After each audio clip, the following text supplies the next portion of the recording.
Let's talk about this guy, Puka Nacua, man. Been a rough week and a half for this dude, Puka Nacua. He went on Instagram Live in the locker room after a game, which is a violation of the league and team policy. His teammate called him out and was like, bro, you can't be on live. And he was like, I'm not on live. So he lied to his teammate. That was an incident right there. Then he goes on streams with Aiden Ross and Neon, two of the most controversial streamers there is out here. If you do your research, they literally say and do anything for views. While on their stream, Puka was telling them that he doesn't like the refs, and then the refs try to make the game's about them. That's why the officiating has been bad lately, which I could kind of agree with. Then he tried to say concussions are fake and it's a mental thing. My pushback to that is like, bro, you have so many examples of players who suffering concussions and they weren't the same after they got done playing. For example, Junior Seau. And what's crazy about it is he was even evaluated for a concussion the first game of the season versus the Texans. But anyway, yeah, let's get into the most controversial part of that stream. He was talking with Aiden and Neon about a touchdown celebration.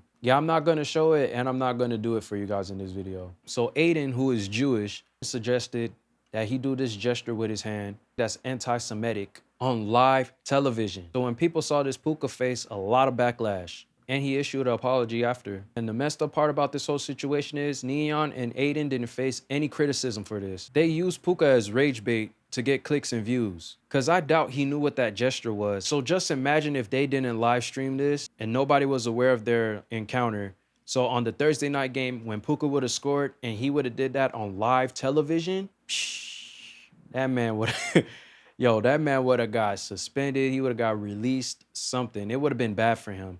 And then on top of that, his brother was in the news for stealing a car from a Los Angeles Laker player. All of this happened before the Thursday night game. With all this BS going on, Puka better ball out in the game versus the Seahawks. And guess what he did? 12 catches for 225 yards and 2 touchdowns. So the Rams ended up losing. And you could say this controversial call played a role in it. Seahawks on a conversion did a backward pass. It was knocked down by a Rams defender, but then touched in the end zone by a Seahawks player and it counted as points. I never seen anything like that, man.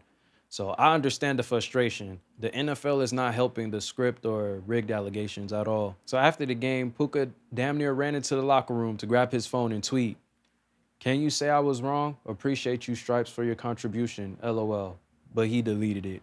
What's the point of tweeting or posting something to delete it? Once you put it on the internet, it stays on the internet. Come on, y'all. For as long as he's been in the league, he's been quiet. He's humble, and he just let his play do the talking. But he's just getting caught up in a whole bunch of antics lately. And I don't want to hear the he's young excuse. That get out of jail free card is being used too often. And all it's doing is stopping these young men from being held accountable. We got to do better, man. Some people are saying we might be getting another Antonio Brown situation, but who knows? Guys, let me know down below what y'all think, man.